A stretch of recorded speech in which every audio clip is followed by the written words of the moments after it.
My first American friend told me she probably has to stop going to school because she has to pay lots of bills and the tuition fee is very expensive. One of the most impactful things to me about joining Red Note is to see how many women in China were shocked to learn that women in America fear walking alone at night. After being on Red Note, I feel like maybe we're not the greatest country in the world, man. And I work 3 jobs just to maintain ownership of the crappy house that I'm in.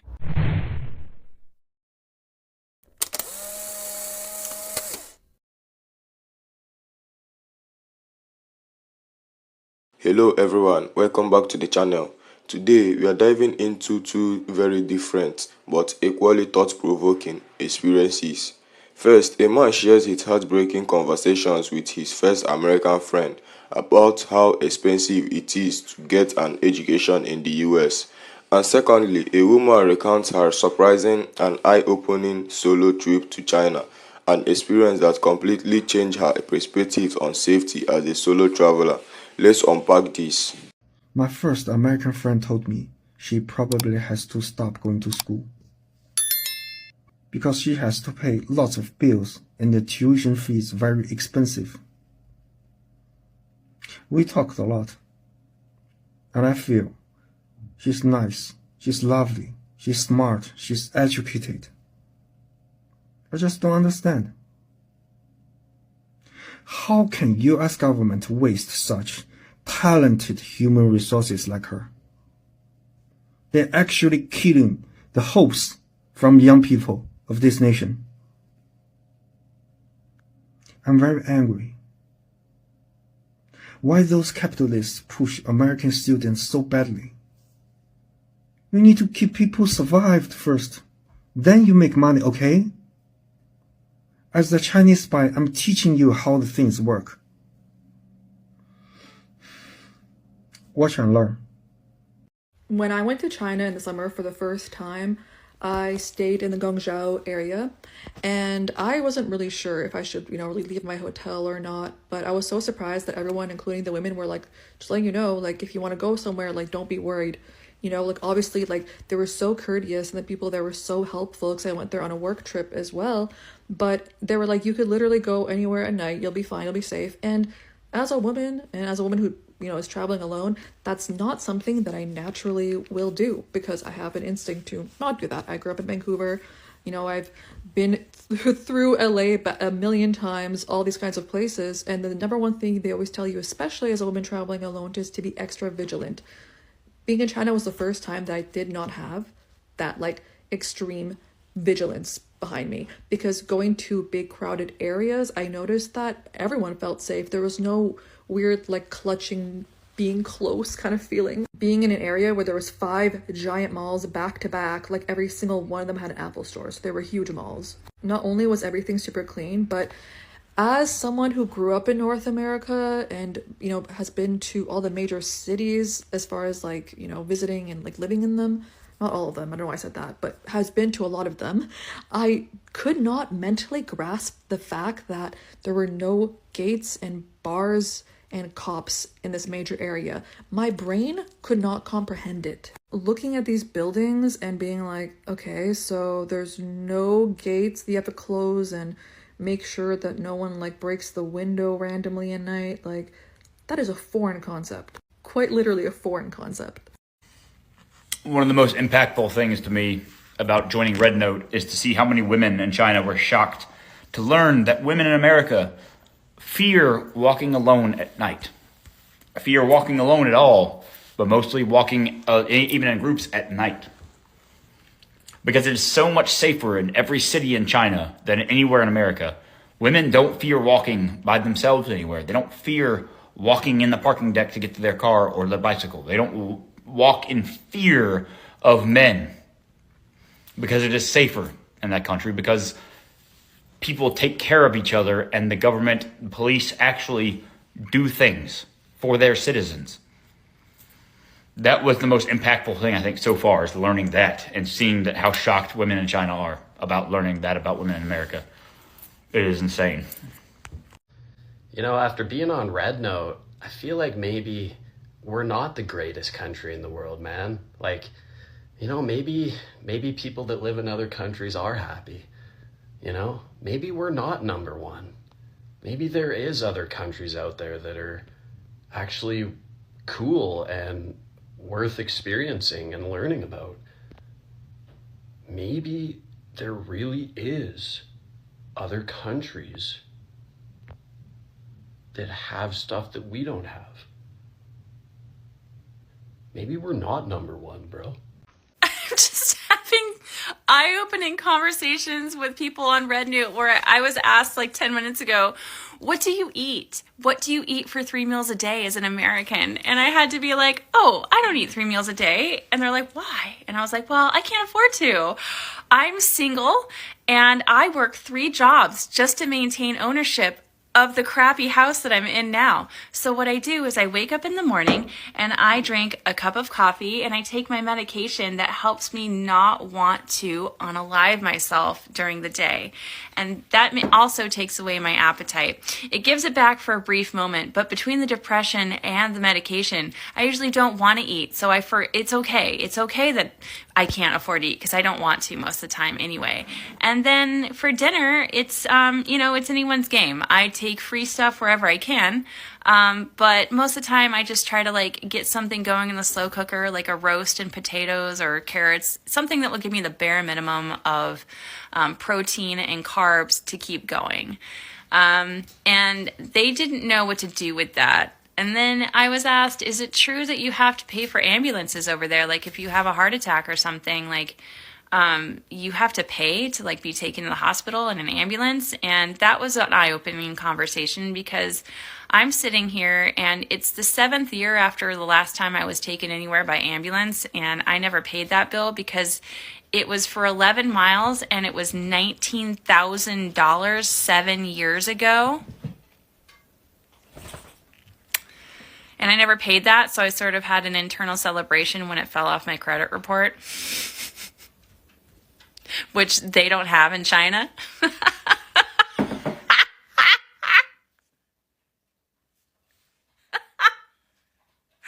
Finish your dinner, my Chinese friends, because there are starving people in America. So the Red Note experience has a lot of Americans reeling at how inexpensive life is in China and how many of the people that they're speaking to own their own homes as opposed to renting and can pay incredibly small amounts of money for groceries. And Americans are beginning to wake up and realize that maybe they have been propagandized too, that they're in the best system. And I mean, a lot of the left-leaning ones already knew, but a lot of people have been ignoring it and sort of burying their head in the sand in a way that's very unhelpful to them and their families. But do you know what's the more interesting thing that I didn't actually anticipate? I knew Americans would suddenly be realizing that Chinese people have it much better than the American government would like to tell them. But a lot of Chinese people who are speaking to Americans on Red Note are realizing that the propaganda they've been receiving from the Chinese government is true. America has fallen behind in so many ways. America does have most of its people working 2-3 jobs to survive, or, you know, paying extremely high amounts of money in student debt, and all these other things that are just not really a big thing in China because everything is so cheap there. Because the communists aren't trying to make a profit off of people, so they make things cheap. And I'm not saying China is communist right now, but they are run by a communist party, and it does seem like it's delivering for its people the things communists tend to deliver. Inexpensive food, inexpensive housing, inexpensive education, inexpensive healthcare. All of these things are things Chinese people can access, and Americans, they've taken for granted that the rest of the world could be better than them. But basically, I think a lot of Chinese people right now are realizing that all these fantastical things that their government has been telling them about how America's fallen behind are true. all of these fantastical things about how the American dream has been a lie all along and it's just been about enriching rich people. Yeah, that's all true. It turns out that Chinese propaganda is just is to a much larger extent than American propaganda. Let's make it a comparison. To a larger extent than American propaganda, it has been about actually assessing the world and actually assessing their situation and whether it is improving and how to improve it. It turns out that their propaganda is mostly just the government passing on mostly true information to their people, whereas the Americans keep their people so distracted that they are actually unable to see obvious truths about the world that they would find after like a short internet search, even with how biased Google is against like leftists in other countries. They do not want they don't want articles from those people showing up first. They want articles about those people from the right-wing media, from the liberal economic right-wing media, you know, where they pretend to be liberal on social issues, but they are very right-wing on actual economic issues where it'll materially affect people's lives. Anyways, have an excellent day, and it's crazy how the propaganda is falling left, right, and center. It is falling everywhere. Like, people are beginning to realize what's true and what's not in a way that I've never seen before, which is just, it's heartening. It makes me a little bit more optimistic. Have an excellent day. Alright, let's start with the man's story about his first American friend who admitted she might have to stop going to school because she can't afford it. This one comment, though simple, carries so much weight. It paints a vivid picture of how broken the American education system has become. In the United States, tuition costs for higher education have skyrocketed over the past few decades. For many students, the choice to attend college feels like signing up for decades of debt. According to recent statistics, the average student loan debt in America is over $37,000, and for those pursuing advanced degrees, it's much higher. For young people who come from families with lower incomes, the idea of affording college while juggling living expenses is daunting, to say the least. It's especially disheartening when you consider how vital education is for social mobility. In theory, education is supposed to be the great equalizer, the ladder to success, but how can it be that when it's priced so far out of reach for so many? How can someone focus on excelling in their studies when they are burdened with thoughts of rent, bills, and skyrocketing total fees? This also highlights the deeper ingrained inequality within the system. Wealthy families have access to the best schools, private tutors, and extracurricular opportunities that enhance their college applications. Meanwhile, lower-income students are often working part-time or full-time jobs just to make ends meet. The system is rigged to favor the privileged, creating a cycle that is incredibly hard to break. This man's American friend is not an attorney. Her story is the reality for millions of young Americans. Many start college with big dreams, only to drop out because of financial struggles. And let's not forget that even those who graduate hasn't guaranteed financial stability. Many end up under employment, working jobs that doesn't require a degree, while still carrying massive debts. This is where we have to ask ourselves, why is education in America treated like a luxury rather than a basic right? Other countries have figured it out. Germany, for instance, offers free tutor even to international students. Scandinavian countries like Finland and Norway patronize accessible education and have some of the happiest students in the world. It's not about being a wealthy nation, it's about patronizing what truly matters.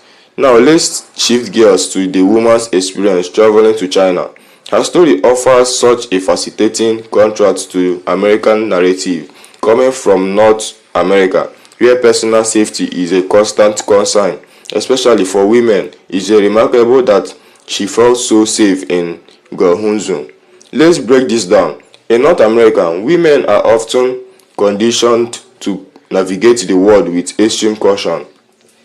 From a young age, they are taught to never walk alone at night, avoid certain neighborhoods, and always be aware of their surroundings. It's exhausting to live with the constant vigilance, but is often necessary given the safety risks in many major cities. For this woman, traveling to China was like entering an entirely different reality. The fact that she felt safe, though, to explore at night without fear is huge. It's a feeling that so many women rarely even ever get to experience. She mentioned being in crowded areas and not feeling the need to clutch her belongings tightly or constantly look over her shoulder. That is the kind of peace of mind that is hard to put into words. This brings up an interesting point about perception versus reality. China often gets a bad reputation in Western media, but her story challenges those stereotypes. Guangzhou, with its clean streets, massive mall, and helpful locals, sounds like a far cry from the image many people in the West might have of China. It's also worth noting how culturally significant her experience is. The people in Guangzhou wasn't just courteous, they actively reassured her that she didn't need to worry. This kind of hospitality is deeply ingrained in many Asian cultures. It's a reminder that safety isn't just about low crime rates, it's also about how people treat each other. And let's not overlook the economic and infrastructural aspects. She described 5 giant malls, all spotless and filled with international brands like Apple. This speaks to the rapid development and mobilization of Chinese cities. It's a level of consistency and luxury that might surprise people who aren't familiar with China urban centers.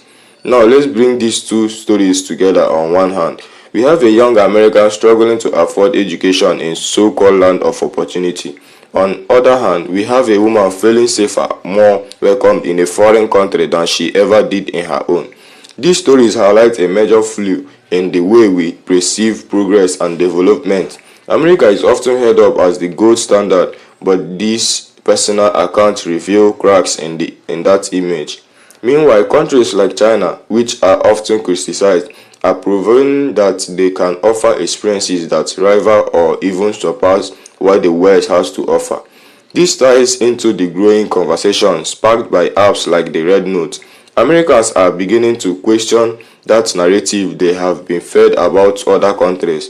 They are starting to realize that the world is far more complex than the black and white picture often painted in the Western media. But here's the question: what do we do with this knowledge? How do we use these stories to spark change? For the American education system, the answer is clear. We need to treat education as a public good, not a commodity. For safety in infrastructure, perhaps it's time to look at what other countries are doing, right, and adapt those lessons to our own communities. These stories are more than just anecdotes, they are reflections of the bigger issues we face as a global society. They forces us to confront uncomfortable truths and challenge our assumptions. So what are your thoughts? Do these stories change the way you view America or China? Have you had similar experiences that challenge your perspective? Let's keep the conversation going. Share your thoughts in the comments below. Thank you for watching, and let's continue this conversation in the comments below. Let us share our thoughts and perspective with one another. Don't forget to like, subscribe, and hit the notification bell to stay updated on this story and more. I will see you in the next video.